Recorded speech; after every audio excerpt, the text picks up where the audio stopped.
Ертеде мақта қыз бен мысық дос болыпты. Бір күні мақта қыз үйін жинап жүріп, мүйіз тауып алады. Мақта қыз мысығын шақырады, бірақ мысық келмейді. Келмесең келме деп мақта қыз мүйізді өзі жеп қояды. Біраздан соң мысық мақта қызға келіп: «Мақта қыз, сен мені шақырдың ба?» дейді. Мақта қыз айтпайды. «Айтпасаң айтпа» деп мақта қыздың қатығын мысық төгіп жібереді. Мақта қыз ашуланып кетіп, мысықтың құйрығын кесіп алады. Мысық мақта қыздан жалынып: «Апатай, өтінем, құйрығымды берші» дейді. Мақта қыз: «Қатығымды қайтарсаң, мен саған құйрығыңды берем» дейді. Мысық қатық алу үшін сиырға келеді.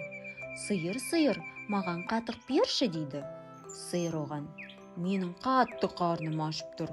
Маған жапырақ әкеп берсең, мен саған қатық берем» дейді.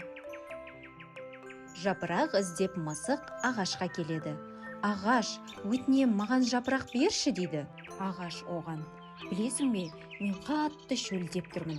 Егер маған су әкеп берсең, мен саған жапырақ берем» дейді. Мысық суға бара жатып, алдынан су әкеле жатқан қыздарды кездестіреді. «Қыздар, маған су беріңдерші» дейді.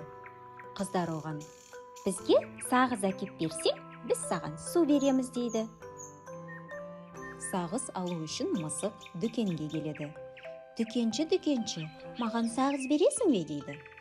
Дүкенші оған: «Егер маған жұмыртқа келіп берсең, мен саған сағыз берем» дейді.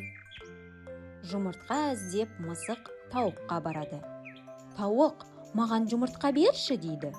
Тауық оған: «Егер маған дән әкеліп берсең, мен саған жұмыртқа берем» дейді. Мысық енді не істеймін деп келе жатса, алдынан ін қазып жатқан бір тышқанды көріп қалады. Мысық ақырындап барып тышқанның үстінен бас салады. «Жаның барда айт, үйіңде не бар» дейді. Тышқан қорқып кетіп: «Үйімде бір табақ тарым бар» дейді. Мысықтың бұйрығымен тышқан ініне барып бір табақ тарын әкеп береді. Тарыны алып мысық тауыққа береді. Тауық оған жұмыртқа береді. Жұмыртқаны алып мысық дүкеншіге апарып береді. Дүкенші оған сағыз береді. Сағызды мысық қыздарға апарып береді. Қыздар оған су береді. Суды алып мысық ағашқа береді. Ағаш оған жапырақтарын береді. Жапырақты мысық сиырға береді. Сиыр оған қатық береді. Мысық қуанып кетіп қатықты мақта қызға алып барады. «Мақта қыз, енді маған құйрығымды берші» дейді. Мақта қыз оған құйрығын береді. Одан былай екеуі тату-тәтті өмір сүріпті.